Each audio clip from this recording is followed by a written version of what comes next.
Well, a provincial court judge heard today that it was a drug deal gone bad that led to a double stabbing in Torres Cove last November. That information came out today as Billy Gruchy was sentenced for 2 counts of aggravated assault. NTV's Darren Bent was at provincial court this afternoon when the sentence was handed down. There was this bloody scene and police everywhere in the aftermath of a double stabbing on School Road in Torres Cove last fall. 2 men received knife wounds, one to the neck and shoulders, the other to the face and back. And today at the trial of Billy Gruchy, who was charged with stabbing the 2 men, the prosecutor told the court that this was a drug deal gone bad. That was the information that was provided to us both by Mr. Gruchy when he provided a caution statement to the police, as well as by one of the victims, Mr. Moland, provided that information to 2 different police officers on separate occasions and to a civilian. And there were drugs found near the vehicle when it was located.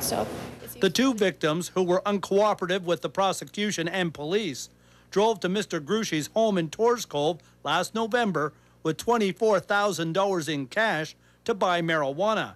But while the 3 men were in the truck, Mr. Gruchy, who was on drugs at the time, says one of them pulled a knife and threatened him. Then he pulled his own knife and stabbed them and left the scene without injury. In fact, he was the subject of a manhunt for 10 days before he was finally arrested at this home in Conception Bay South early one morning.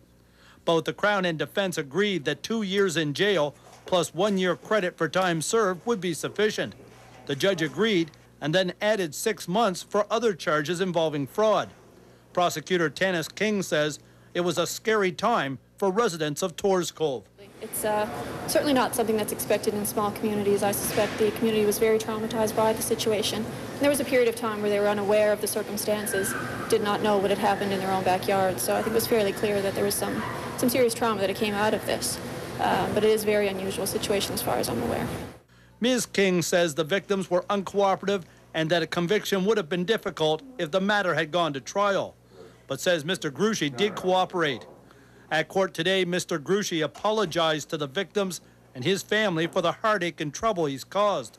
He now begins a 2.5-year sentence.